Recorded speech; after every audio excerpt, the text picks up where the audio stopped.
Welcome to another video walk around. Today we're going to be taking a look at this 2013 Chevrolet Cruze LT in this great looking Summit white color.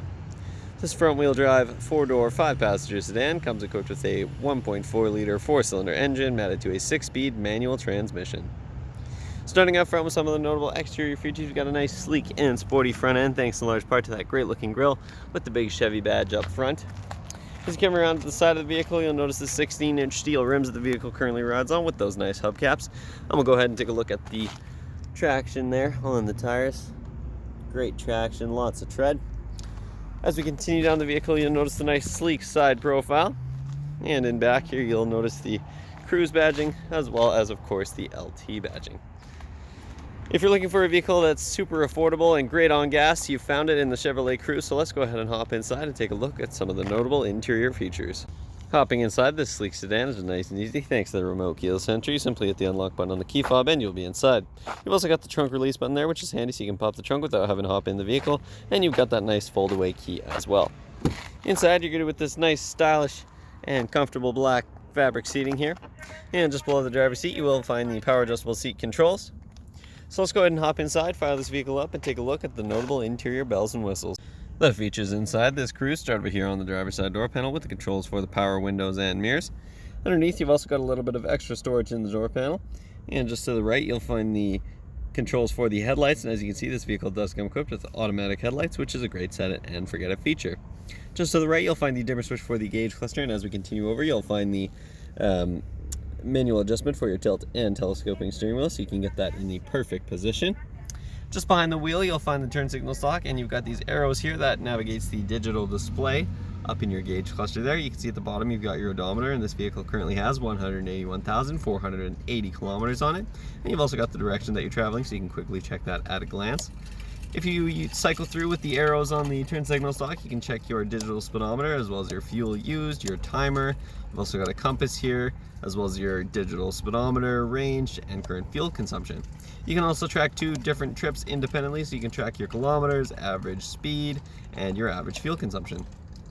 Finally, if you want to just have the blank screen there, you can scroll all the way to the bottom. You've also got the menu button there, which also lets you access the units as well as your remaining oil life and your battery voltage. If we back up and take a look at the steering wheel here, you'll find a great 4-spoke design, as well as some nice bolsters up top to give the wheel a nice ergonomic feel, and you've got this nice silver accent piece at the bottom here. Over on the left-hand side, you'll find the cruise controls, which is great for those highway drives. And over on the right-hand side, you'll find your steering wheel mounted audio controls, which includes your track selector wheel in the center here, as well as your volume rocker. You've also got the audio source button, and you can also mute the system, as well as the Bluetooth hands-free calling button if you have a call on. And up top you've got the voice recognition button, which also doubles as the pickup button for your Bluetooth hands-free calling. Over in the center of the dash here you've got a nice little storage compartment up top here. You can access that. Just below that you'll find a nice touchscreen infotainment system here, so you can access it with the touchscreen, or just below you've also got the tactile controls as well. For your audio options, as you can see, you've got your standard AM, FM radio. You've also got USB, auxiliary, and Bluetooth, so you can be sure that you can listen to your own audio regardless of the type of device that you have. You've also got lots of different options here in the menu to customize to your preferences. You've also got a CD player here as well, which is really handy if you've still got some CDs kicking around. In the center here, you'll find the power lock controls as well as the hazard lights for the vehicle, and you've also got the passenger airbag and seatbelt warnings over on the right-hand side. Just below that, you'll find the single zone climate controls for the vehicle, so you can adjust the temperature easily with the knobs on the sides here, but you do have air conditioning for those hot summer days.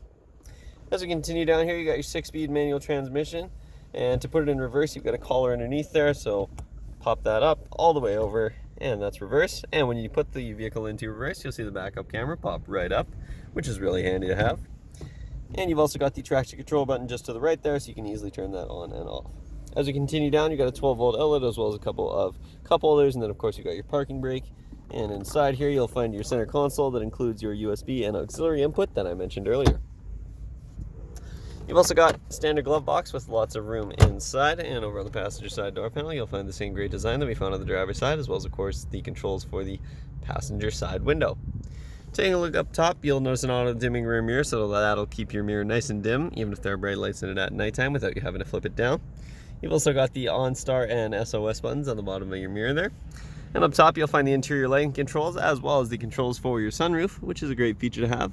Lets in lots of light, and of course you can let in lots of airflow as well. So that concludes the features up front. Let's go ahead and hop in back and take a look at some of the features in the rear of this vehicle. In the rear of this vehicle, you've got more of that same great black fabric seating that extends all the way across the rear bench seat. Back here you'll also find lots of legroom for the rear passengers. And you've also got a handy 12-volt outlet in the bottom of the center console there to keep the devices charged up for your rear passengers. Back here you've also got a nice storage pocket in the back of the passenger side seat, and you'll also find a handy fold-down center armrest here with a couple of extra cup holders for your rear passengers. These rear seats also do fold down on a 60-40 split if you have some additional cargo to store. There's simply a latch up top, and that folds the seat down nice and easily, giving you lots and lots of interior cargo space. So we'll go ahead and take a look back in the trunk, but before we do, we'll take a quick glance at the rear door panel. You'll find the same great design that we found in the front, as well as, of course, the switch for the rear window and a little bit of storage underneath. Let's go ahead and pop the trunk, and that's nice and easy with the key fob there. Simply hold the trunk release button. That'll pop right open for you. And you got a nice generous carpeted cargo area. And of course you'll also find the spare tire as well as the tools to change it in case you ever get a flat. That concludes this short video walk around, but this affordable and fuel efficient ride will not last long, so make sure you stop by Kelowna Toyota, located at 1200 Leadhead Road, or visit us online at KelownaToyota.com for more information. We look forward to seeing you soon.